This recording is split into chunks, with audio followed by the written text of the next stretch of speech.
Breaking now at noon, federal fraud charges against the founder of the nonprofit called Violence in Boston, as well as her husband.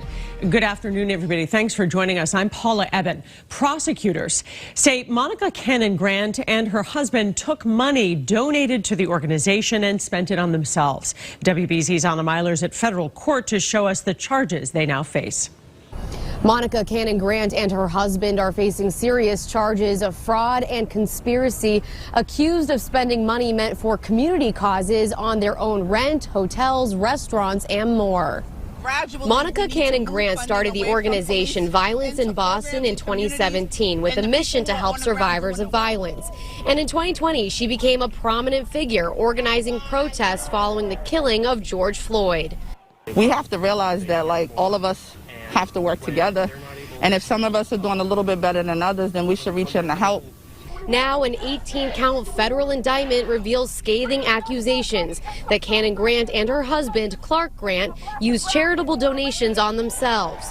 According to court documents, Cannon Grant and her husband presented themselves as unpaid leaders of the nonprofit. But authorities say Cannon Grant paid herself an income of more than $25,000 in 2020 and more than $170,000 in 2021. In June 2019, Cannon Grant accepted a $6,000 grant for violence prevention from a Massachusetts district attorney's office. Prosecutors say that money instead went to a nail salon, going out to eat, hotel rooms, fuel costs, and car rentals. Authorities also say the couple collected more than $100,000 in pandemic unemployment assistance, though Cannon Grant was earning tens of thousands of dollars in consulting fees and her husband was earning weekly pay from a job.